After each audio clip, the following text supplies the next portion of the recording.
एक दफ़ा फिर से आप सभी मीडिया बंधुओं का हार्दिक अभिनंदन कि आप आज इस संवाददाता सम्मेलन में उपस्थित हुए हैं।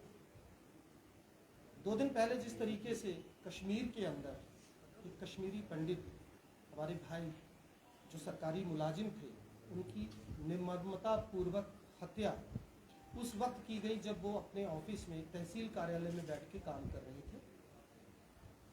समूची आम आदमी पार्टी, ना केवल इसकी पूरा जम्मू कश्मीर यूनिट बल्कि पूरी की पूरी पार्टी इस किलिंग को लेकर नितांत गहनता से, नितांत ईमानदारी से अपनी हार्दिक संवेदना मृतक के परिजनों के लिए अपनी तरफ से मुहैया पेश करती है। अपनी तरफ से उनको ये एक बड़ा इस तरीके की जो हत्या हुई है इसके ऊपर अपना कड़ा अफसोस, कड़ा रोष व्यक्त करती है।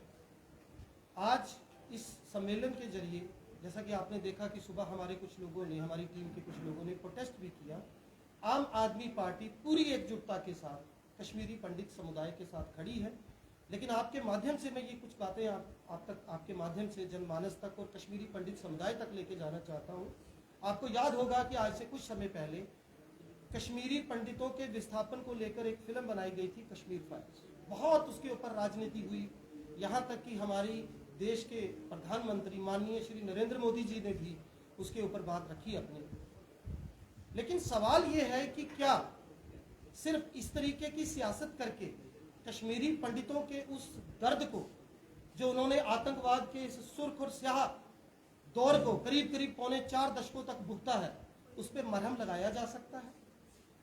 यहाँ तक हमें लगता है जो परिस्थितियां बनी हैं, कहीं ना कहीं इस फिल्म का जो बवाल मचा उसके बाद से ही कश्मीरी पंडित समुदाय को जानबूझकर पूरी बुजदिली के साथ, कायरता के साथ कश्मीर के अंदर आतंकी टारगेट कर रहे हैं। अफसोस इस बात का भी है कि जब उनकी हत्या की गई तो उस वक्त वहां पर कोई सिक्योरिटी वाला मौजूद नहीं था, और अगर था तो मौके पर नहीं था। आतंकी बड़े आराम से आते हैं, अपने दस्तावेज जमीन के बनाने के बहाने से अंदर आते हैं, और जहां पर राहुल भट्ट अपना काम कर रहे थे वहां पहुंचकर पॉइंट ब्लैक लेवल पे उनको शूट किया जाता है। और इससे बड़ा अफसोस और इससे बड़ी विडंबना क्या है कि जब कश्मीरी पंडित समुदाय शेखपुरा से कल अपना प्रोटेस्ट निकालने लगा, पहले उन्होंने इंतजार किया 11 बजे तक कि गवर्नर महोदय वहां पहुंचेंगे, उपराज्यपाल। जब वो नहीं पहुंचे तो वो अपना प्रोटेस्ट करते हुए, शांतिपूर्वक प्रोटेस्ट था, वो एयरपोर्ट तक जाने की कोशिश कर रहे थे। तो आप सबने भली भांति परिचित है किस तरीके से उनको ट्रीट किया गया। कश्मीरी पंडित समुदाय को एक उनकी जग विदित पहचान है कि वो बड़े बुद्धिजीवी किस्म के लोग होते हैं, उनकी बड़ी अहिंसात्मक अप्रोच रहती है। बावजूद उसके उन पर न केवल लाठियां बरसाई गई बल्कि आंसू गैस के गोले दागे गए। लेकिन मैं आपके माध्यम से भी ये बताना चाहता हूं कि इस इकलौती किलिंग ने यह साबित कर दिया कि आज कश्मीरी पंडित समुदाय इतने आक्रोश में है, जिसके बाद ये मैसेज मीडिया पे फ्लोट हुआ कि करीब 350 कश्मीरी पंडित समुदाय के वो गवर्नमेंट ऑफिशियल जिनको प्रधानमंत्री पैकेज के तहत नौकरियां मिली थी वो रिजाइन करने जा रहे हैं। बाद में कंसर्न डीसी ने एक नोटिस निकाल के इसका खंडन किया। लेकिन जैसी स्थिति बनी है मुझे लगता है ये कोई बड़ी बात नहीं है, उनके पास कोई चारा बचा नहीं है। हमारे एंड से, आम आदमी पार्टी के एंड से हम अपनी मार्मिक संवेदना तो प्रकट करते ही हैं। अलबत्ता हम ये कहना चाहेंगे कि कश्मीरी पंडितों के इस विस्थापन पर सियासत बंद की जाए। आज उनको जरूरत है सुरक्षा की, आज उनको जरूरत है सरकार के प्रति एक फेथ बनाने की, जिस पर कोई काम नहीं हो रहा, बल्कि उनकी उस बहे लहू की, जो मैंने पहले कहा, 2 दिन पहले मैं फिर से कहना चाहूंगा कि एक राहुल भट्ट की मौत नहीं हुई, बल्कि उस दिन एक मर्तबा फिर से टिक्कालाल टपलू जैसे शख्सियत का कत्ल हुआ है, और ये दिन दिहाड़े हो रहा है, सबके बीच हो रहा है। और भाजपा के लिए मैं एक चीज कहना चाहूंगा, इन लोगों को लेश मात्र भी ध्यान नहीं है। इनके पंच सरपंच जो जनप्रतिनिधि हैं, जो इनकी पार्टी के बैनर तले लड़े और जिन्होंने चुनाव जीता, आज उनको सुरक्षा मुहैया नहीं है कश्मीर के अंदर। तो ऐसी स्थिति में हर एक कश्मीरी पंडित को सुरक्षा मुहैया करवाना संभव नहीं है, ये हम भी समझते हैं। लेकिन कम से कम कश्मीरी पंडित समुदाय की बात सुनी जानी चाहिए थी। कम से कम उनके उस मार्मिक दर्द के ऊपर मरहम लगाने की कोशिश की जानी चाहिए थी, ना केवल उन पर लाठियां और आंसू गैस के गोले दागने चाहिए थे। और यहाँ पर कहीं ना कहीं एक नैतिक जिम्मेदारी बनती थी गवर्नर साहब की, उपराज्यपाल साहब की, कि वो मौके पर पहुंचते। एक और चीज मैं आपके माध्यम से बताना चाहता हूँ हमारी पार्टी के कुछ वरिष्ठ नेता मृतक के परिजनों से मिले हैं और जो अफसोस उन्होंने प्रकट किया, मृतक के पिता जो अली मोहम्मद सागर साहब की टीम में एक सिक्योरिटी ऑफिशियल रहे जिन्होंने सारी जिंदगी पुलिस में दी, उन्होंने बड़े अफसोस के साथ बताया कि जब उनको उनके बेटे की हत्या निर्ममता पूर्वक हुई हत्या का पता लगा तो उन्होंने कंसर्न डीसी से, कंसर्न एसएसपी से बात करने की कोशिश की। किसी ऑफिशियल ने, किसी अहंकारी अधिकारी ने उनका फोन तक उठाना जरूरी नहीं समझा। तो ऐसी परिस्थितियों में आपको याद होगा आज से कुछ महीने पहले कश्मीर के अंदर श्रीनगर में एक होटल के ऊपर हमला हुआ था। वो हमारे जम्मू से थे भाई साहब, जिनके बेटे को, नौजवान बेटे को आतंकियों ने दिन दिहाड़े गोलियों से भून दिया। तो ऐसी स्थितियां बनी हुई हैं।